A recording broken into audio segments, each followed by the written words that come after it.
Piscine Molitor Patel is the main protagonist of this novel.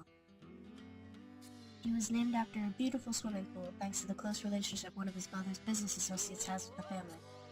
This man, whom Pi affectionately refers to as Uncle, was a world-famous swimmer and made sure Piscine knew how to swim at an early age.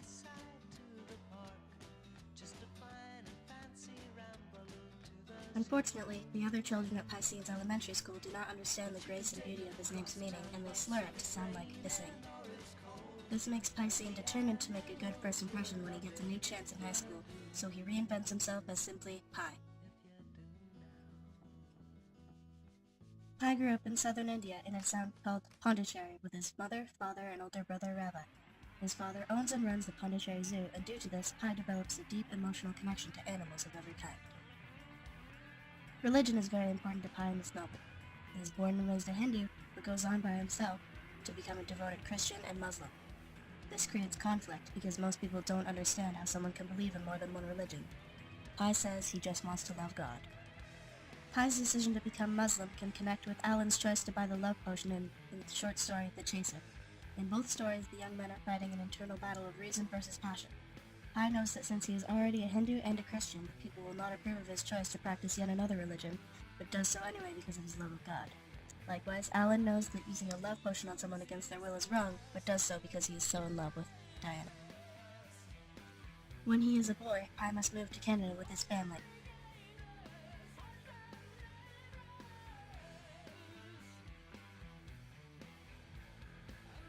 After the sinking of the ship, Pi wakes up in shock, sharing a lifeboat with a tiger, a hyena, a zebra, and an orangutan. Soon enough, the hyena kills the zebra and the orangutan, and the tiger comes out of hiding to kill the hyena. During the time that follows, Pi has time to think about how the color orange symbolizes survival. Pi must build a raft to keep himself safely away from Richard Parker the tiger. At this point, he's experiencing feelings of isolation similar to Romeo's from Shakespeare's play Romeo and Juliet.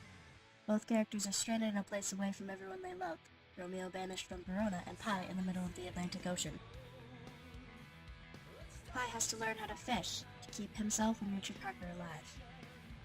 Before he was cast away, Pi was a devoted vegetarian. Learning to deal with the mental revulsion of having to eat the fish he catches is one of the most difficult challenges Pi must overcome on this journey.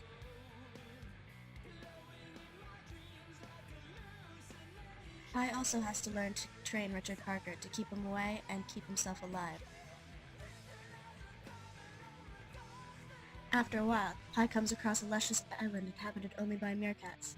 He thinks he's been blessed and stays on the island where he regains his strength by eating the algae making up the base of the island. A few weeks later, he finds a full set of human teeth and comes to the conclusion that the island is carnivorous. He decides to get back on the lifeboat with Richard Parker.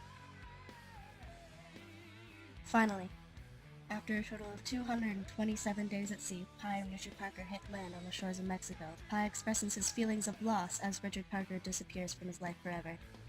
He is taken to a nearby hospital in a state of hysteria and treated for his severe dehydration and low potassium levels.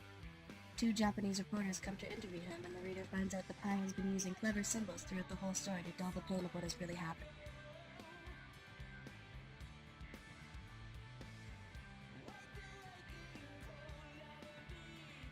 The way Pi uses an orangutan to represent the gentle kindness of his mother is similar to the way that in the film, Mud, the bird tattoos on Juniper's hands represent her grace and purity in Mud's eye.